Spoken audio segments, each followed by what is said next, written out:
सुप्रभात दोस्तों, मेरा नाम है स्नेहासिस पाड़ी। आपको गवर्नेंस ऑफ इंडिया के वीडियो लेक्चर में स्वागत करता हूं। मैं मिशन आईएएस का लेक्चर आपको इस वीडियो में role of all India service जो कि गवर्नेंस से लिया गया है। एक आईएएस ऑफिसर जो भी इम्प्लीमेंटेशन गवर्नमेंट ऑफ इंडिया की तरफ से किया गया है, उनका स्पेशल रिस्पॉन्सिबिलिटी क्या है, उनका स्पेशल आर्गुमेंट जो कि पुट फॉरवर्ड किया गया है गवर्नमेंट ऑफ इंडिया की तरफ से, उनका रोल और उनका ऑल इंडिया सर्विस में उनका योगदान क्या है, वो सारा हम इस वीडियो में पढ़ेंगे। पहला अगर देखें तो रैशनल में उनको क्या है, the argument put forward in favour of all India service are, एक है national integration. Why national integration? They promote national integration as a member of the service poses an all India outlook। ठीक है, इसीलिए वो national जो कि as they are usually posted in states and other of their own, they are functions beyond religion, linguistic and communal interest. इसके माध्यम से national integration भी बहुत वेरी इंपॉर्टेंट है, इवन वेरी इंपॉर्टेंट है, क्योंकि अगर एक आईएएस ऑफिसर जो भी पोस्टेड हुआ है ऑल इंडिया सर्विस में, not only IAS officer, each and every officers who are been posted in different cadets and they should have to function beyond. ठीक है, उनको क्या करना है, linguistic rights, communal interest and regional को importance नहीं देना है। ठीक है, उनको क्या एक इंपॉर्टेंस है, गवर्नमेंट एंड मेरा भारत महान, वही उनका इम्प्लीमेंटेशन है। उसके बाद एफिशिएंसी एंड स्टैंडर्ड। अगर देखें तो एफिशिएंसी के बारे में कोई भी उतना ज्यादा एफिशिएंट नहीं होता है, क्योंकि वो आईएएस ऑफिसर है।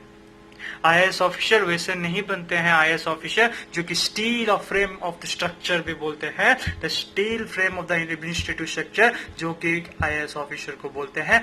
ठीक है, इसी दौरान उनको वो उपाधि मिलता है। यूनिफॉर्मिटी, कोई भी आईएएस ऑफिसर या फिर एडमिनिस्ट्रेटिव ऑफिसर और all India service officer uniformity maintain करता है, जिसमें हेल्प एंथुजियास्टिक फॉर्मेशन रखता है। उसके बाद कोऑपरेटिव फेडरलिज्म क्या हो, it facilitate Alison, cooperation and coordination, joint action on the issues and problem of common interest between center and the state। ठीक है, सेंटर एंड स्टेट के बीच में वो कोऑर्डिनेशन एंड कोऑपरेशन मेंटेन करता है। अगर देखे द रेस्पिरेटरी ऑफ टैलेंट्स, वो भी हम देखे तो the field of requirement high remuneration status and Prestige, वो पोस्ट जो कि ऑल इंडिया सर्विस देता है वो हाईली प्रेस्टिजियस सर्विस भी बोला जाते हैं। ठीक है, उसके बाद देखिए the presidents rule. The president का उसमें क्या योगदान रहता है, एक आप रिसेंटली न्यूज जो कि 2019 में हुआ था महाराष्ट्र में उद्धव ठाकरे एंड बीजेपी के बीच में,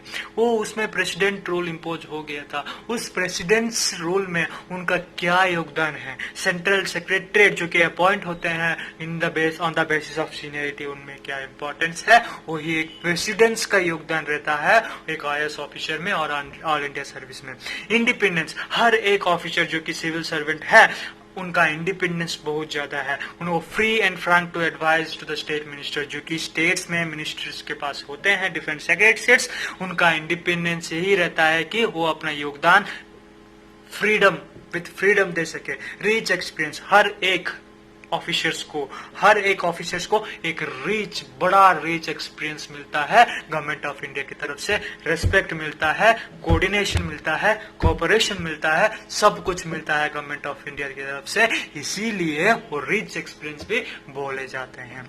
beneficial to the states, beneficial of the states, इसका मतलब ये है कि जो कि मोबिलाइज्ड रिक्रूटमेंट है, जो कि रिक्रूटमेंट गवर्नमेंट ऑफ इंडिया की तरफ से होता है डिफरेंट कैडेट्स में, उनका स्टेट्स में अपॉइंटमेंट होता है, डिफरेंट स्टेट्स में उनका बेनिफिशियल अपॉइंटमेंट क्या है, उनका योगदान क्या है, उनका इंपॉर्टेंस क्या है, वो कौन कौन सा पॉलिसी उसमें इंप्लीमेंट किए हैं, कौन सा पॉलिसी उनके अंडर आता है, वही बेनिफिशियल ऑफ स्टेट। कंटिन्यूटी यही है कि हायरार्चिकल कंटिन्यूटी यही है कि जो कि unless and until they cannot be determined, they cannot be terminated unless and until the involvement of central government has been there. So continuity is also a very important factor in the all India service role. तो आशा करता हूं कि